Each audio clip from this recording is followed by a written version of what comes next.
Now, if you know me, you know my two favorite cars are my Fiat Spider and my Toyota MR2. One's a classic roadster with Italian styling and pure old-fashioned fun, while the other is a Japanese high-precision sports car with an unmistakably 80s design.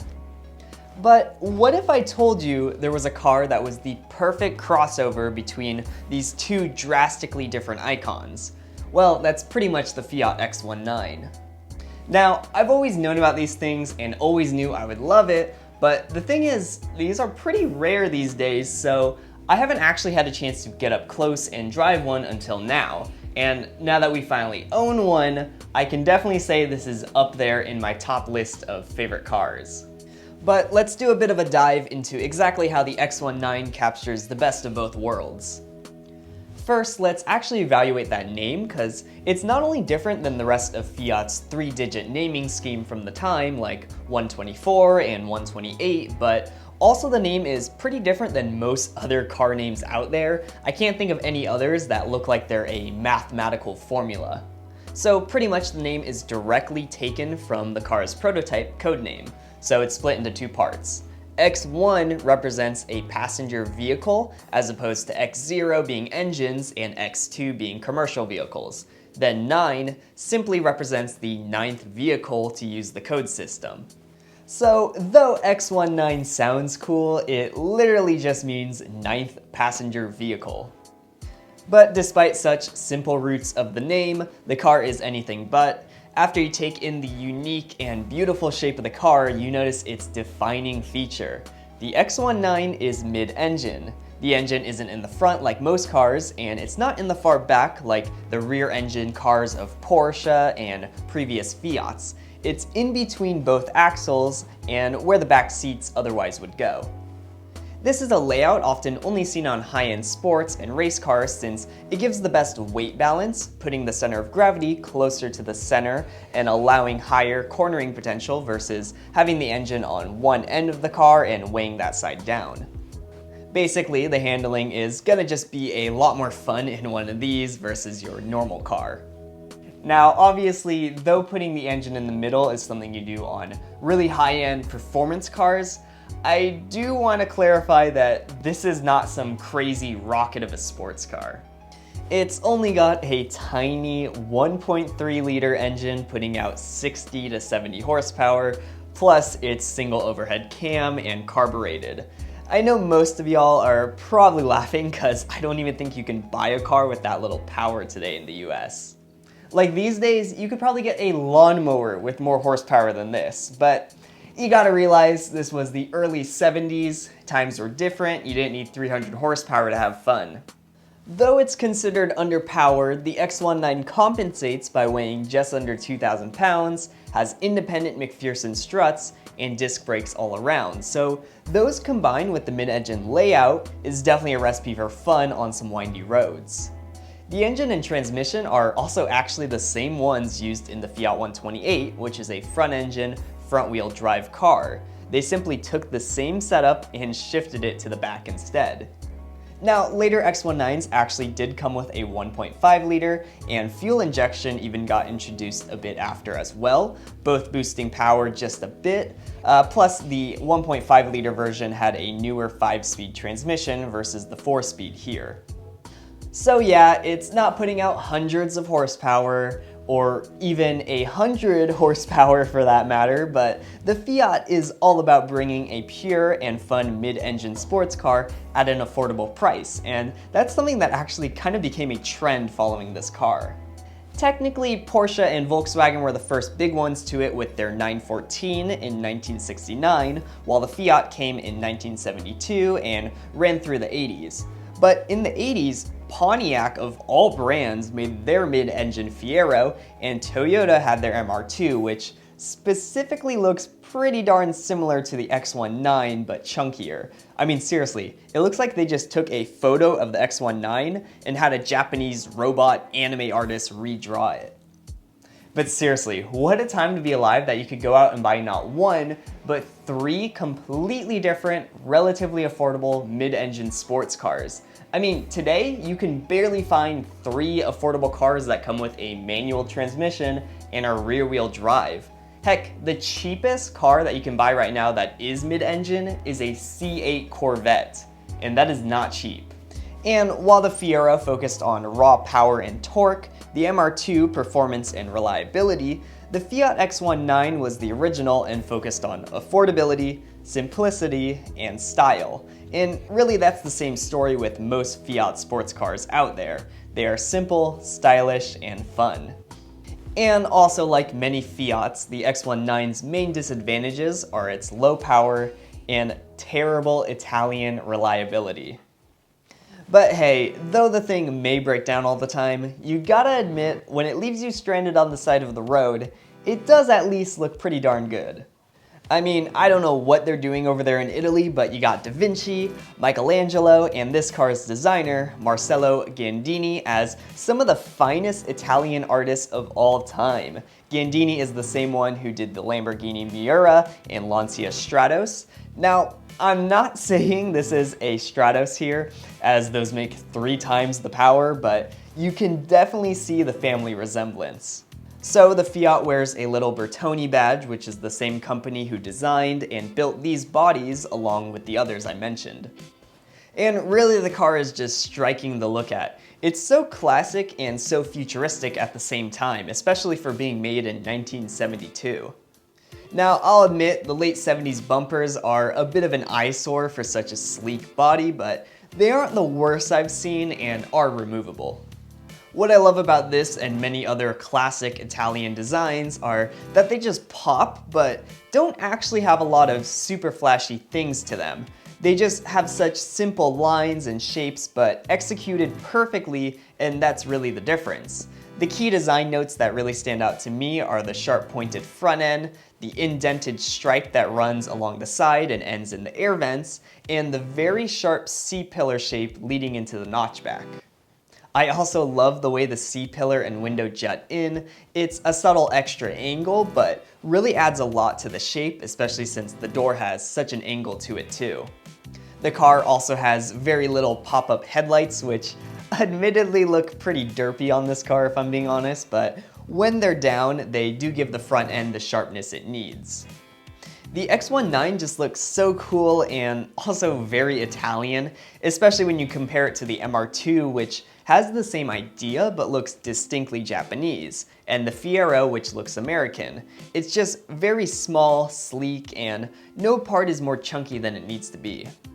The car also looks like it's wearing a little hat. Yeah, as if it couldn't get any cooler, the car is actually a targa top, and like a hat, you can take it off. The huge roof even conveniently stows perfectly in the front too. Now, it's admittedly a bit more of a pain to get on and off versus the more classic soft tops on something like a Fiat Spider, but the look of the targa top is definitely killer and more modernized. Along with the frunk for storage, you have a decently sized trunk too behind the engine. Now, though this is nice for everyday practicality, especially since the car is a 2-seater, I'm not gonna lie, I almost would rather them have given more engine bay access because it's seriously crammed in there. Speaking of cram, the interior is a bit tight too, but it is pretty darn cool in a retro racer way. It's all primarily made up of plastic and vinyl, and the colors chosen are a good fit. I especially like the stripe along the seats and the matching one on the door panels. I'm glad they didn't just go for an all-black interior. Another nice pop is the metal around the gauges, which matches the steering wheel. The gauges are small, and the needles for the speedometer and tachometer have a funny looking stubbiness to them, especially when the tach is bouncing around. Something about it just looks funny and toy-like. They had a bit more freedom designing dashes back before airbags were a thing, and the shelf-like look of this fits the angular vibe of the car and gives you some spots for your phone, I guess. The sides almost look like ashtrays too, but I guess it is 70s European. The square air vents are pretty sweet as well. Probably the strangest looking part of the interior is the radio though. It actually is the original one, surprisingly. No tape deck on it, unfortunately. But the way it just kind of sticks out of the dash is very strange. It seems like they were designing more of a race car cockpit, then realized last second that normal people listen to music while driving. Another little interesting thing about the interior is the fact that the gas tank actually fits directly behind the driver's seat while the spare wheel is stowed behind the passenger one. The rear engine lid and trunk latches are also found in the door jamb.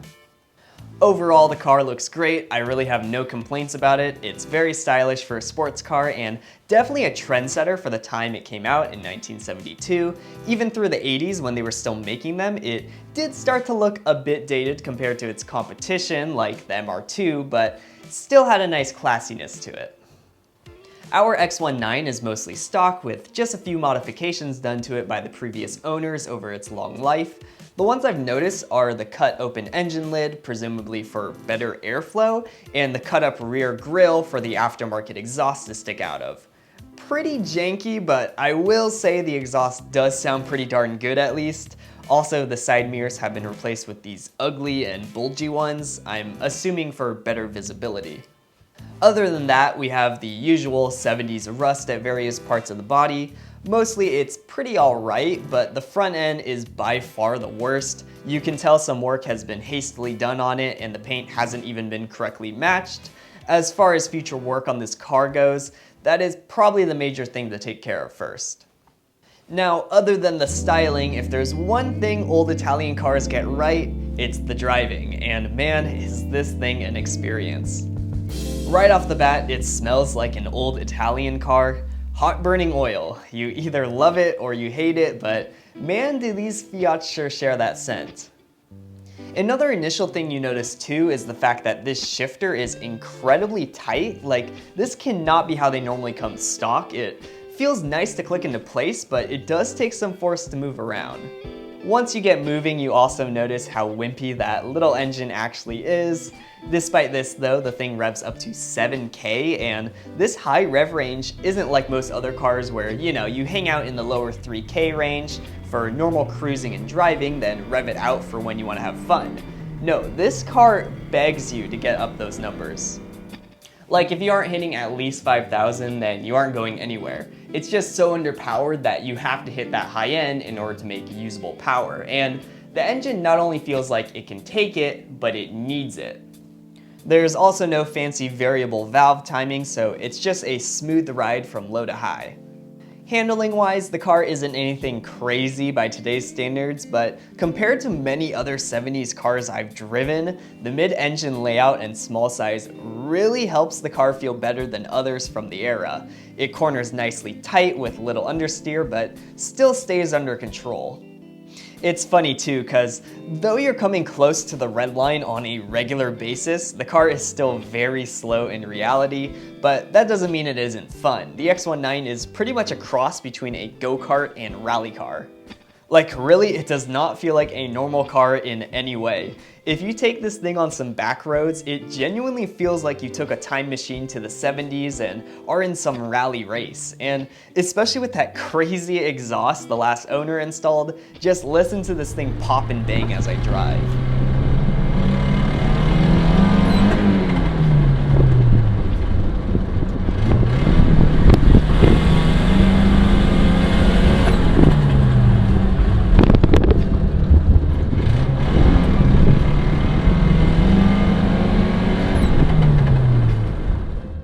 Really, I'm not reaching any crazy top speeds, but when I'm flying around turns, revving out that tack, rowing through these gears and listening to that exhaust explode in the background, all while in this tiny car that looks like a rocket, you better know I'm feeling cool while going 30 miles per hour. All I'm missing are the cigarette and booze decals.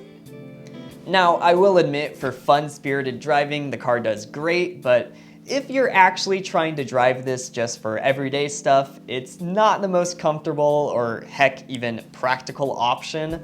On top of that, the car gets very rowdy at freeway speeds, especially if you're going to be driving for a long time. Even with the top on, there's a ton of wind noise and the engine too is trying its best to keep up.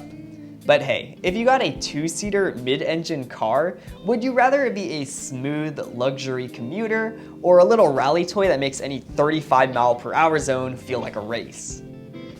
A car like this simply could not exist today. Not only do people demand every car to be smooth, roomy, and comfortable, but do you think anyone would let a sports car be this underpowered these days? People just cannot be happy. People are so obsessed with power these days that they can't just have raw, pure fun. Last I checked, bragging about numbers is for nerds. Sports cars are for cool people. I don't need to compensate for anything.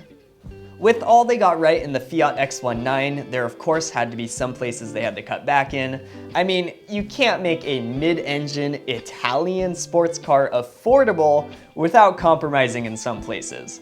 Of course, the power is one, but admittedly, whether this little go-kart has enough speed for you is subjective when it's this fun to drive. But the much more fatal downside is reliability. They made 160,000 X19s, and of those, 100,000 came to the US and Canada. That's a lot of units for a small two-seater sports car back then. Now, with how cool and unique the car is, you'd think you'd see more of them around today, but this is the only X19 I've ever seen on the road in my life.